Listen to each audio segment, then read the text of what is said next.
Bonjour à toutes et à tous et bienvenue dans cette nouvelle vidéo qui aujourd'hui sera consacrée au changement de main et plus spécialement on va notamment parler du changement de main que l'on peut effectuer en liberté avec un cheval, notamment lorsqu'on est dans un rond de longe. C'est un contexte très précis, mais j'ai décidé d'en parler aujourd'hui sur la chaîne tout simplement parce que vous êtes très nombreux à me poser la question: est-ce qu'il faut changer de main à l'intérieur ou est-ce qu'il faut changer de main à l'extérieur? Et c'est vrai que c'est une question à laquelle il n'est pas forcément facile de répondre, donc dans cette vidéo, on va essayer d'expliquer déjà ce que c'est que ces deux changements de main, quelles sont les différences, les avantages, les inconvénients, bref, à quoi est-ce que ça correspond. Cette vidéo tient lieu de réflexion, j'ai vraiment envie de souligner ce mot puisque tout simplement pour moi je pense qu'on ne peut pas répondre à cette question de manière ferme. Je ne pense pas qu'il y ait un changement de main à bannir et l'autre à utiliser à 100%. Les deux existent, les deux sont utiles et ensemble on va essayer de comprendre comment les utiliser au mieux. Mais c'est vraiment dans une dynamique de réflexion et j'apporterai pas de réponse ferme à cette question. Donc c'est parti, on se penche aujourd'hui sur les changements de main.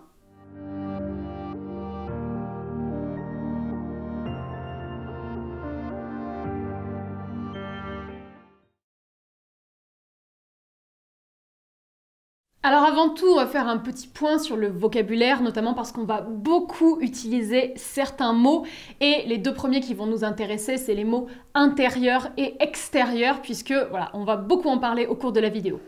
Lorsqu'on parle de l'intérieur, ça veut dire que c'est vers le centre de l'aire de travail. A l'inverse, lorsqu'on parle d'extérieur, c'est que c'est vers l'extérieur de l'aire de travail. Autrement dit, c'est côté barrière, côté pare-botte. Ensuite, on va parler bien entendu du changement de main. Et changer de main, qu'est-ce que c'est? Eh bien, c'est tout simplement lorsqu'on va changer de sens. Ce qu'il faut savoir, c'est qu'à cheval, qu'on soit à pied ou en selle, on est soit à main droite, soit à main gauche. Lorsqu'on parle de main droite, c'est pour le cavalier qui est en selle d'avoir sa main droite vers l'intérieur de l'aire de travail. Et pour un cheval seul, par exemple un cheval qu'on travaille à pied, en main ou en liberté, c'est lorsque son épaule droite va être vers l'intérieur. Et la main gauche, c'est l'inverse. Pour le cavalier, c'est lorsque sa main gauche est vers l'intérieur. Et pour le cheval, c'est lorsque son épaule gauche est vers l'intérieur. Changer de main, c'est quelque chose qui est très important lorsqu'on travaille avec un cheval et ça pour trois grandes raisons qu'on va expliquer.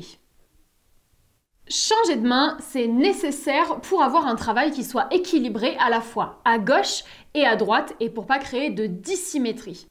Si on prend l'exemple d'un cheval qu'on fait galoper tout le temps à main droite et jamais à main gauche, on va finir par avoir un problème puisque le cheval va être plus musclé d'un côté que de l'autre et il va finir par être déséquilibré.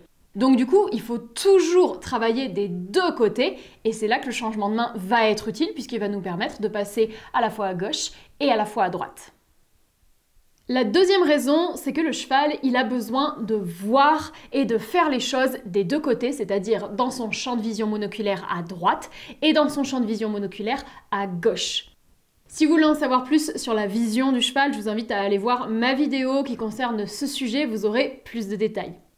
Parce qu'en fait, chez le cheval, suivant quel champ de vision est sollicité, que ce soit le droit ou le gauche, il peut se comporter différemment. Donc du coup, il faut travailler absolument les deux pour que le cheval puisse être serein des deux côtés et travailler de la même manière les deux côtés. Là encore, on retrouve cette notion d'équilibre et de symétrie.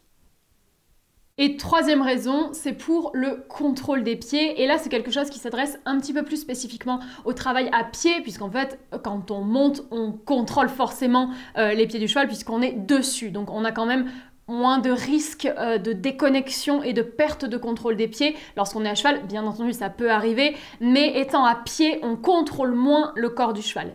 Et du coup, faire des changements de main à pied, ça va nous permettre d'installer du contrôle des pieds aux deux mains, à la fois à droite et à gauche, et c'est ce qui nous permet ensuite de construire le respect, la confiance, et surtout, ça a aussi un impact sur la sécurité, donc c'est très important. Faire changer le cheval de sens lorsqu'on est dans un rond de longe, par exemple, eh bien ça permet de contrôler où il va et du coup, c'est du contrôle des pieds. C'est essentiel que le cheval accepte de faire ce genre de mouvement pour qu'on puisse avoir des échanges positifs avec lui et pour que le cheval soit léger dans ses réponses, il faut qu'il accepte de changer de main.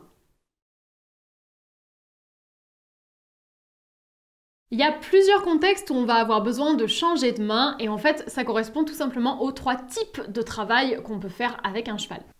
D'abord, il y a la monte. Là, on peut changer de main à l'intérieur ou à l'extérieur et ça va se faire très simplement grâce aux aides de la direction. En général, en équitation, on va se servir des figures de manège pour faire les changements de main, comme par exemple un doublé, une diagonale, une demi-volte renversée, etc. Ça permet d'avoir un mouvement qui soit plus fluide et surtout ça va l'inscrire dans un exercice, donc c'est vrai que c'est un petit peu plus intéressant de faire comme ça. Deuxième contexte, ça va être lorsqu'on travaille le cheval en main. Et en général, lorsqu'on est en longe, on va forcément faire des changements de main à l'intérieur, tout simplement parce que si on demande au cheval de tourner à l'extérieur, on va avoir un petit problème de longe. Puisque la longe va se retrouver de l'autre côté, elle va passer par-dessus l'encolure et le dos du cheval, et là, ça peut être très dangereux si jamais le cheval a peur, qu'il fait une prise de main, on peut se retrouver très vite embêté. En revanche, c'est un exercice qu'on peut travailler volontairement et là je vous renvoie à ma vidéo avec Chanel où justement j'essaye de la longer avec une longe inversée où du coup je lui ai demandé un changement de main à l'extérieur et elle s'est retrouvée avec la longe qui passe de l'autre côté. Donc ça peut se travailler volontairement mais il faut quand même le faire avec un cheval qui soit éduqué, ça se fait pas n'importe comment, ça peut se travailler mais pour autant en général quand on travaille en main, que ce soit sur une grande longe ou une petite longe, on va privilégier les changements de main à l'intérieur parce que c'est quand même ce qui est le plus pratique et ce qui est le plus fluide. Et enfin, troisième cas, c'est lorsqu'on va travailler le cheval en liberté et là je vais faire 2 parties. D'abord, lorsqu'on travaille le cheval dans un petit espace, typiquement le rond de longe, en général on voit des changements de main autant à l'intérieur qu'à l'extérieur, les deux se font. On a aussi la liberté dans un grand espace, par exemple une très grande carrière. Et là, par contre, on va avoir tendance à privilégier les changements de main à l'intérieur, tout simplement parce que si on demande au cheval de tourner à l'extérieur, on va peut-être risquer une déconnexion et c'est pas toujours évident d'avoir ce genre de choses lorsqu'on travaille en liberté. Pour autant, comme la longe inversée, c'est un exercice qu'on peut travailler, mais là, il faut avoir du niveau, il faut que le cheval soit habitué à ce type de travail et en général, quand on est en liberté, on privilégie les changements de main à l'intérieur, c'est quand même le plus pratique et pour la connexion, c'est mieux. Donc du coup, voilà pour toutes les informations qu'il faut savoir à propos des changements de main. On a bien planté le décor. Donc dans cette vidéo, on va maintenant rentrer vraiment dans le sujet qui nous intéresse, c'est-à-dire les changements de main qui vont se faire en liberté avec un cavalier qui est à pied et dans le rond de longe. Je prends ce contexte précis puisque c'est là en général qu'on se pose tout le temps la même question. Est-ce qu'il faut changer à l'intérieur ou est-ce qu'il faut changer à l'extérieur puisque les deux se font? Et c'est ce qu'on va détailler à partir de maintenant pour essayer de comprendre vraiment les différences, les avantages, les inconvénients de ces deux méthodes-là. On va quand même noter quelques petits détails qui peuvent expliquer certains comportements et je pense tout simplement au fait que, comme nous, les chevaux sont droitiers ou gauchers. C'est-à-dire qu'ils ont naturellement une main qui va être plus facile et une autre main qui va être plus difficile. Et ça, c'est totalement normal. Chaque cheval a un côté où il est plus à l'aise que l'autre. Donc, ne soyez pas surpris si jamais vous travaillez un cheval et que vous vous rendez compte qu'il y a un côté où on a plus de mal. C'est normal, c'est parce que les chevaux sont droitiers ou gauchers. Autre détail très important que je tiens à souligner, faites attention aux actions que vous faites au niveau de la porte. Puisque la porte, c'est la sortie. On a une porte dans toutes les aires de travail, ronde-longe, manège, carrière, même dans le pré, il y a une porte. Et pour moi, c'est quand même quelque chose de très fort parce que voilà, la porte étant la sortie, personnellement, lorsque je travaille un cheval, je ne fais jamais rien vers la porte. Pas de changement de main vers la porte, pas d'exercice vers la porte, ou alors, si j'ai vraiment envie de travailler dessus, par exemple, si je suis à cheval et que j'ai envie de travailler le fait de pouvoir l'ouvrir et la fermer sans descendre de mon cheval, là bien sûr, je vais aller vers la porte et je vais travailler avec. Mais si je fais un travail qui n'a aucun lien avec la porte, je ne fais rien à cet endroit-là. Surtout des changements de main extérieurs, puisque le changement de main extérieur, c'est quand même un mouvement où le cheval va se retrouver le nez face à la porte, du coup. Et chez certains chevaux, ça peut les inciter à sortir, à vouloir franchir, ou alors ils peuvent se dire que la séance est finie. Donc personnellement, j'évite vraiment de faire ce genre de choses. On ne sait jamais comment va penser le cheval. Il y a des chevaux très bien éduqués, la porte, ils s'en fichent complètement. Ils sont très connectés, peu importe où ils sont dans l'aire de travail. Mais il y en a d'autres, c'est des petits malins, ils savent parfaitement que c'est la sortie et ils peuvent s'en servir. Donc il faut y faire attention. Pour moi, la porte, c'est un lieu de passage. On passe devant, mais je ne m'arrête jamais vers la porte. Même pour une pause, je vais m'arrêter ailleurs, mais pas vers la porte. C'est ma façon de fonctionner. Je voulais vous la partager parce que je trouve que c'est un détail important. Alors il faut savoir qu'il y a certains chevaux pour qui le changement de main, c'est un exercice qui est quand même compliqué, tout simplement parce que c'est des chevaux qui ne veulent pas qu'on prenne le contrôle de leurs pieds. Et pour autant, c'est essentiel. Lorsqu'on demande un changement de main, je pense qu'il faut aller au bout, quoi qu'il arrive, parce que c'est du contrôle des pieds. Et si le cheval trouve une faille, s'il voit qu'il peut ne pas écouter, traverser la demande, forcer et du coup ne pas changer de main quand on est en train de lui demander et continuer tout droit, eh ben, on va avoir un encadrement qui risque de devenir bancal et on va perdre en crédibilité aux yeux du cheval. Donc pour moi, quand on demande un changement de main, il faut le finir et réussir à l'obtenir quoi qu'il se passe.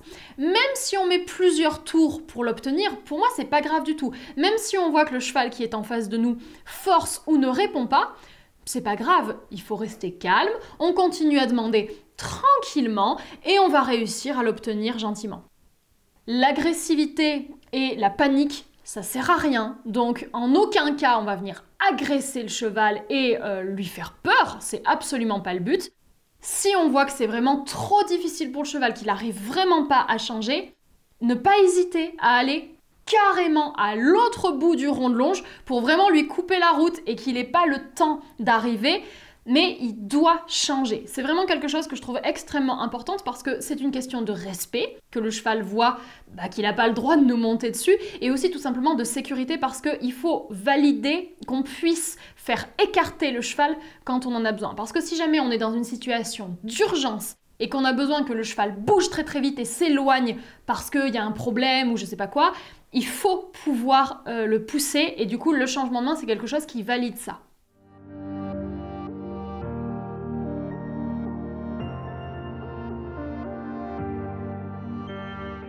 Pour faire un changement de main à l'extérieur, c'est-à-dire pour faire changer le cheval et qu'il ait le nez vers la barrière pour tourner, c'est un mouvement qui est très simple, ça nécessite pas d'apprentissage particulier. Même un cheval qui ne connaît pas l'homme, il saura y répondre, tout simplement parce que le positionnement du corps que nous, on va adopter pour lui demander ça, c'est naturellement compréhensible et logique pour le cheval. C'est un exercice qui va se décomposer en plusieurs phases et du coup on va voir ça. La première étape va être de changer le stick de main pour le passer du côté de la tête du cheval. Ça permet de le prévenir qu'on va faire quelque chose et ça prépare le fait qu'on va ralentir pour changer de main puisqu'en fait le stick vient se placer vers l'avant-main et stick vers l'avant, ça veut dire arrêter ou ralentir. Donc on est en train de faire obstruction au mouvement du cheval avec notre stick, ce qui va calmer le rythme. Ensuite, on va indiquer avec notre main libre où on veut que le cheval aille. On montre la direction opposée à la trajectoire du cheval pour qu'il comprenne qu'on lui ouvre une porte de l'autre côté. On l'invite à changer de sens. C'est une deuxième étape pour prévenir le cheval et ça va encadrer le mouvement. C'est absolument pas une étape obligatoire, mais personnellement, je remarque souvent que ça aide les chevaux à comprendre et que lorsqu'ils maîtrisent ça, me servir de ma main, ça suffit à les faire changer de main. Je trouve que ce geste est pratique et confortable, mais on peut tout à fait s'en passer. Notre troisième phase, ce sera de nous diriger vers la tête du cheval pour venir lui barrer la route. De cette façon, il comprendra que le chemin droit devant lui est en train de se fermer et qu'il doit trouver une autre voie et donc partir dans l'autre sens. Concrètement, on se rapproche du pare-bottes. Et enfin, dès que le cheval commencera à tourner, on relâchera tout de suite la pression et on se détendra. C'est très important d'arrêter la demande au moment où il amorce son mouvement pour qu'il retrouve du confort et qu'il soit rassuré. Et on reprendra une position de liberté normale pour accompagner le cheval de l'autre côté. A noter que si on fait un changement de main, il ne faut pas hésiter à bien laisser le temps au cheval de changer parce que si on repart nous-mêmes trop vite dans l'autre sens et qu'on précède le cheval, il risquera de croire qu'on veut changer de main à nouveau. Du coup, il faut bien le laisser faire son mouvement, qu'il repasse devant, qu'il aille en avant et c'est important de ne pas le couper dans son élan à ce moment-là en allant trop vite dans notre encadrement. Du côté du cheval, il va donc tourner du côté extérieur, c'est-à-dire qu'il va se retrouver à un moment avec la tête face à la barrière avant de continuer à tourner et de venir se remettre en piste, mais cette fois à l'autre main. Il aura donc bien changé de sens.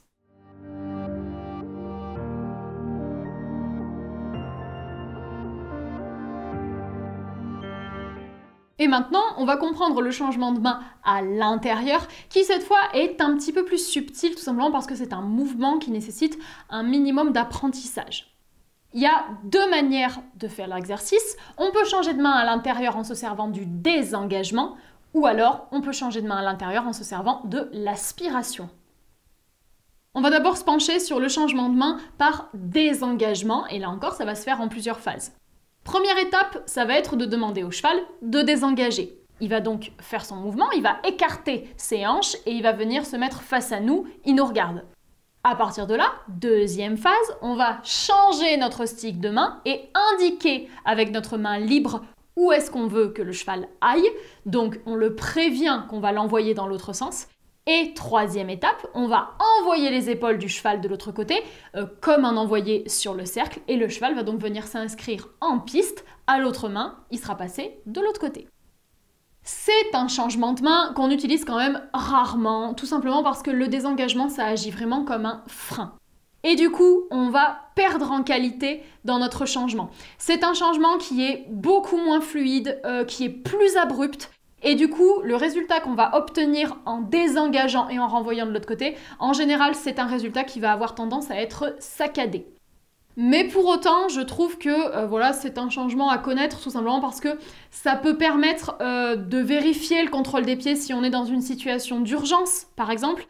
Personnellement, ça m'arrive de l'utiliser si je veux vraiment avoir un stop très net dans mon travail, voilà, si jamais j'ai un problème ou si jamais j'ai un cheval qui prend la main. Donc voilà, à connaître, mais c'est quand même un changement qu'on utilise rarement parce que voilà, il est quand même saccadé, il est un petit peu abrupt et pas très pratique pour la locomotion du cheval. Pour ce qui est du changement de main à l'intérieur par aspiration, avant tout, on va devoir mettre en place un apprentissage. Puisqu'en fait, le cheval va devoir apprendre à être aspiré. C'est-à-dire qu'il va devoir comprendre que lorsqu'on recule, il doit venir vers nous. Le mieux, dans un premier temps, c'est d'apprendre ça en longe, c'est-à-dire qu'on va prendre le cheval en main, on va faire une pression sur le licol vers l'avant, et lorsque le cheval fait un pas en avant, on relâche tout, on félicite, et du coup, petit à petit, il va finir par associer que lorsqu'on recule, il doit avancer. Ensuite, lorsque c'est acquis avec une longe, on peut enlever la longe, transposer ça à la liberté et regarder si en liberté ça fonctionne bien. Est-ce que quand on recule, le cheval s'approche de nous et du coup ce sera bon. Donc, lorsqu'on est dans un rond de longe en liberté, par exemple, on peut tester ça. Si on recule, est-ce que le cheval quitte sa piste pour venir vers nous? Et là, s'il le fait, on sait qu'on a une bonne aspiration. Donc, pour demander notre changement de main par aspiration, là encore, ça va se décomposer en plusieurs phases. La première phase, ça va être d'aspirer les épaules en reculant. C'est ce qu'on vient d'expliquer. Deuxième phase, on va changer le stick de main et indiquer l'autre sens. On prévient le cheval qu'on va le renvoyer à l'autre main. Et troisième étape, envoyer les épaules exactement comme on fait sur un cercle et le cheval va partir de l'autre côté. c'est la solution la plus courante, c'est là où on a le résultat le plus fluide sans perdre de l'impulsion et c'est ça qui est important parce qu'en fait quand le cheval fait ce mouvement, il peut le faire tout en étant au trot, tout en étant au galop, bien entendu ça demande de l'entraînement, mais c'est là qu'on a quand même le changement de main le plus qualitatif.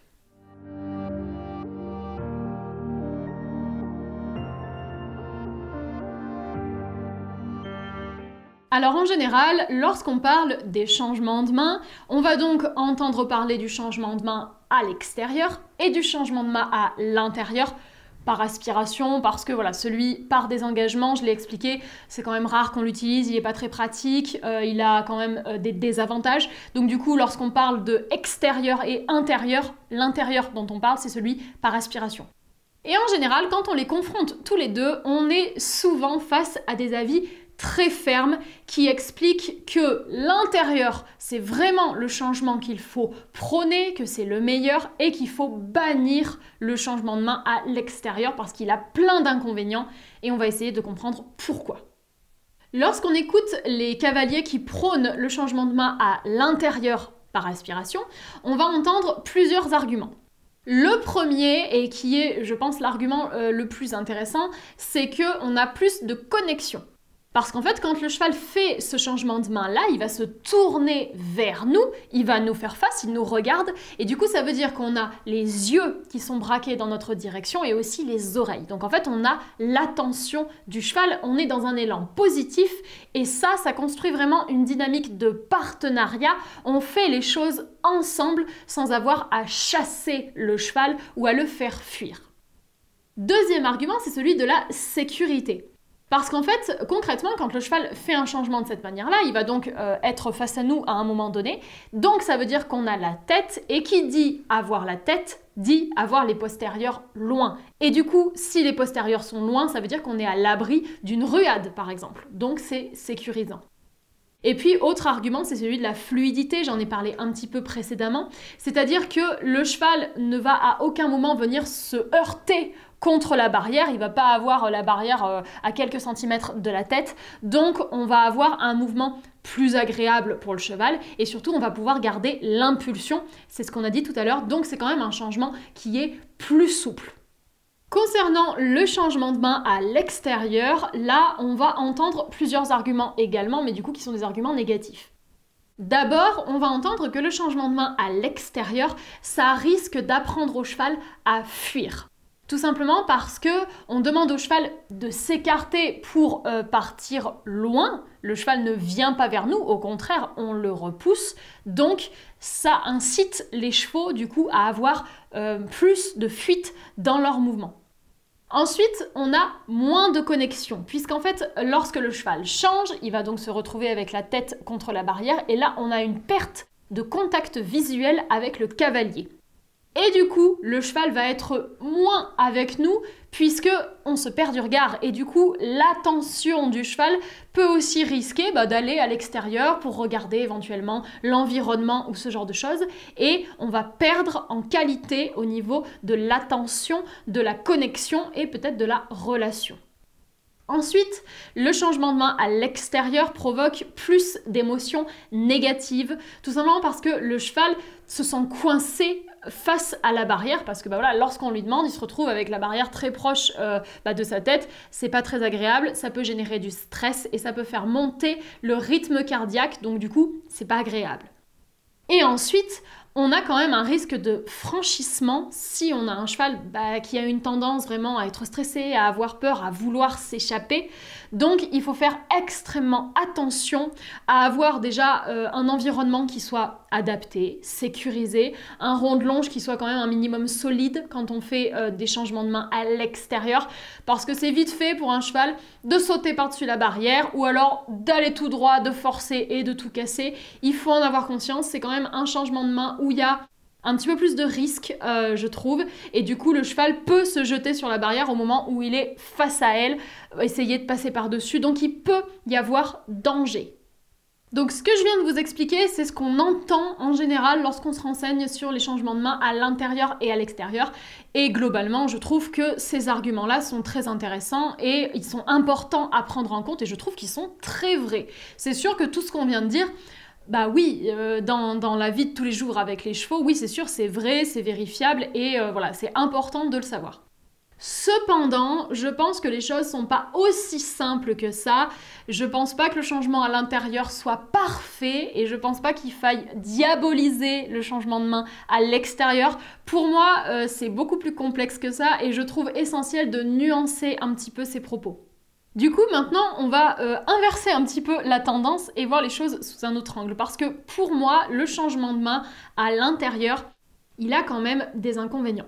Le premier inconvénient, c'est qu'il nécessite un apprentissage. C'est-à-dire que le cheval doit savoir avancer sur nous, il doit savoir être aspiré.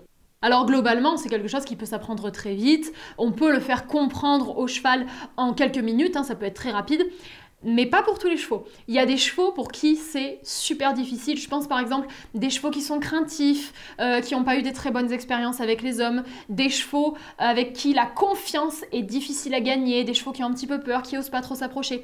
Pour ces chevaux-là, l'aspiration, ça peut être un vrai défi, ça peut vraiment être un exercice très difficile, tout simplement parce qu'ils ont du mal à s'approcher de l'homme. Donc un cheval comme ça, si je lui demande un changement de main vers l'intérieur, et du coup qui viennent vers moi pour que je le renvoie, et bah ça peut être très compliqué pour lui et s'il n'a pas une super relation avec l'homme ou s'il ne sait pas faire tout simplement, il peut de lui-même me proposer un changement de main à l'extérieur. Ça m'est déjà arrivé plein de fois que moi je code le changement de main intérieur et que pourtant le cheval m'en fasse un extérieur parce que c'est un cheval qui n'a encore pas assez confiance ou qui a des petites réticences. Et puis, si jamais j'ai besoin de prendre le contrôle des pieds très rapidement, je pense par exemple pour régler un problème de comportement qui est dangereux et il faut le faire rapidement, et bah du coup c'est un inconvénient ce problème d'apprentissage parce que j'ai pas forcément le temps d'apprendre au cheval à venir sur moi et puis on va en parler juste après, ça peut être dangereux. Donc du coup, dans ces cas-là, le changement de main à l'extérieur, c'est parfois le seul qu'on peut faire et on n'a pas toujours le choix de prendre l'intérieur ou l'extérieur. Et du coup, je viens un petit peu de l'introduire, il y a aussi pour moi la question de la sécurité qui peut être un petit peu remise en cause. Parce que si on reprend l'argument de tout à l'heure, c'est-à-dire lorsque le cheval change à l'intérieur, on a la tête, donc on n'a pas les postérieurs, donc on est à l'abri d'une ruade. Certes, c'est très vrai, c'est un très bon argument, mais pour autant, on a l'avant-main vers nous, et l'avant-main d'un cheval, c'est quand même pas inoffensif. Parce que si jamais on a un cheval qui ne comprend pas, qui est un peu difficile, voilà, un cheval, là encore, un cheval qui a un petit peu de courage, qui n'a pas des super relations avec l'homme, et ben il est dans la configuration parfaite pour nous charger, parce qu'il est face à nous, on lui a vraiment ouvert la porte pour qu'il vienne. Donc il y a certains chevaux qui décident de venir vraiment beaucoup, c'est-à-dire qu'ils vont aller jusqu'à charger. Et à l'inverse, je trouve qu'il y a des arguments qui sont quand même intéressants à propos du changement de main extérieur. Donc on l'a dit, c'est un changement de main où il n'y a pas besoin d'apprentissage. Les codes sont vraiment compréhensibles immédiatement par n'importe quel cheval, même si c'est un cheval qui n'est pas éduqué, qui n'a pas d'expérience avec l'homme, même si c'est un cheval qui ne sait rien faire. Il saura changer de main à l'extérieur parce que voilà, c'est un principe de poussée, de pression. On reprend un petit peu ce qui se passe dans le troupeau. Donc forcément, pour le cheval, voilà, il n'a pas besoin d'un apprentissage élaboré. C'est quelque chose qui va être naturel, facile, fluide. Et puis, si on reprend cette notion de sécurité, pour moi, le changement de main à l'extérieur, dans ma façon de faire, je trouve que c'est un changement sécurisant. Parce que certes, on a les postérieurs vers nous quand le cheval change de cette manière-là, mais honnêtement, à part une ruade, on risque pas grand-chose. Parce que si le cheval met une ruade, personnellement, ça me dérange pas, je trouve pas que ce soit très dangereux parce que normalement, lorsqu'on travaille correctement, on est censé avoir des bonnes distances avec le cheval. Bien entendu, si on est à 1 mètre, ça peut être ultra dangereux. Mais si on a des distances correctes, que le cheval est suffisamment loin, qu'on travaille bien, même s'il lance une ruade, il va pas nous toucher parce qu'on est suffisamment loin, donc ça va pas être très grave. Et à part une ruade, il peut pas faire plus puisque de toute façon, il n'est pas tourné vers nous.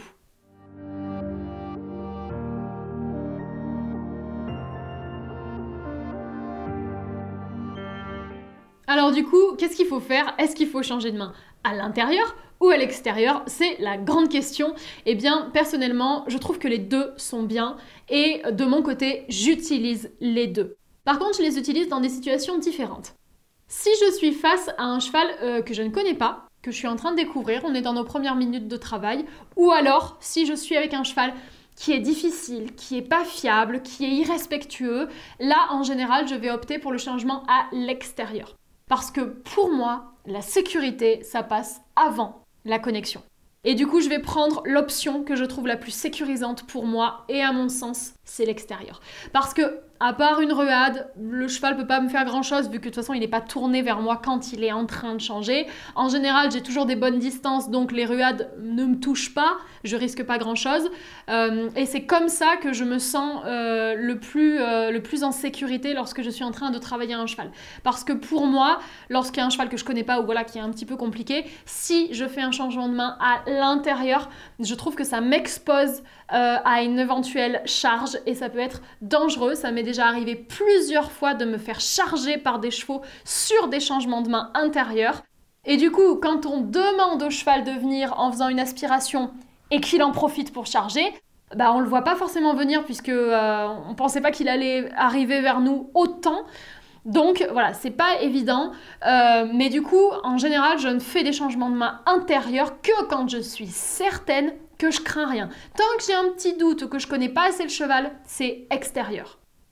Après, lorsqu'il y a un cheval que je connais bien, qui est respectueux, où je sais que les règles sont bien en place, que c'est un cheval avec lequel voilà, je ne crains rien, j'ai pas de souci à me faire, là, je vais plus me tourner vers des changements de main intérieurs parce que en effet, c'est sûr, on a une meilleure connexion. Ça, c'est indéniable et le mouvement, il est quand même plus agréable pour le cheval et puis même pour nous parce que bah voilà, il vient vers nous, c'est plus sympa. Alors après, ça c'est ma façon de faire, c'est un avis vraiment qui est purement personnel et j'impose cette vision à personne.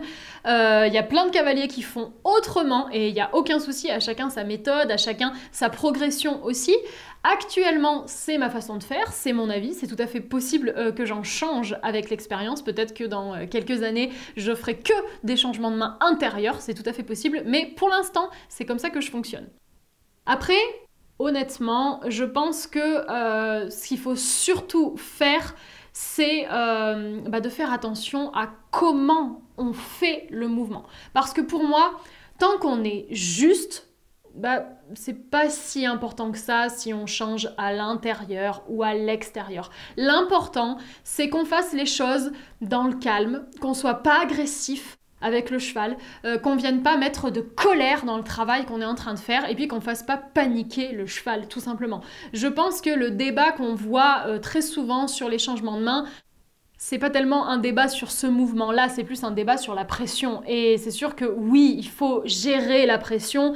Lorsqu'on fait un changement de main à l'extérieur, faire attention de ne pas mettre trop de pression, sinon le cheval va vraiment fuir en avant, il va avoir peur. C'est absolument pas ce qu'on recherche. Mais voilà, je pense qu'il faut quand même avoir conscience de ce genre de choses et faire la part des choses. En tout cas, on entend très souvent que le changement de main intérieur, c'est génial et que l'extérieur, c'est nul. Je pense pas qu'il faille être aussi tranché. Pour moi, les deux ont des avantages et des inconvénients. Je pense quand même que pour autant, lorsqu'on travaille un cheval, il faut quand même essayer de privilégier au maximum les changements de main à l'intérieur. Parce qu'il n'y a pas à dire, c'est quand même mieux que ce soit moralement ou physiquement. Personnellement, j'aimerais bien ne travailler que avec des changements de main intérieurs, mais parfois j'ai besoin des changements de main extérieurs, ça me semble plus judicieux, je me sens plus à l'aise comme ça. Donc pour l'instant, c'est comme ça que je travaille avec les chevaux. Donc voilà pour cette vidéo, je trouvais extrêmement important de la faire pour venir clarifier un petit peu ce mouvement qu'est le changement de main, venir expliquer pourquoi on le fait, comment on le fait, qu'est-ce que ça a comme répercussion sur le cheval lorsqu'on fait ce mouvement, que ce soit intérieur ou extérieur. Personnellement, je pense que j'ai encore beaucoup de choses à apprendre. Je sais que les mouvements que je fais lorsque je fais des changements de main, notamment à l'extérieur, ça me plaît pas toujours. Je trouve parfois que c'est trop saccadé, trop heurté, trop invasif. Les changements extérieurs que je fais sont pas toujours très beaux, mais pour le moment, j'arrive pas à faire mieux. C'est comme ça que ça me convient. On verra bien si dans quelques années, j'arrive à travailler uniquement avec des changements de main intérieurs pour essayer d'avoir un travail qui soit plus fluide et encore plus dans le respect. J'aimerais beaucoup, en tout cas pour l'instant je fais de mon mieux et ça a l'air de plutôt pas mal marcher. Donc on essaye de viser mieux, mais voilà, petit à petit ça se construit. En tout cas, n'hésitez pas, vous, à me dire dans les commentaires ce que vous pensez de cette vidéo, ce que vous pensez du changement de main et surtout, vous, dans votre travail avec vos chevaux, qu'est-ce que vous faites ? Est-ce que vous préférez faire des changements de main à l'intérieur ou à l'extérieur? Pourquoi? Qu'est-ce que vous pensez de ces deux méthodes? Comment vous les concevez? N'hésitez surtout pas à me dire ça, on en discutera ensemble dans les commentaires. Et je vais m'arrêter là pour aujourd'hui. On se retrouvera une prochaine fois sur Animeki.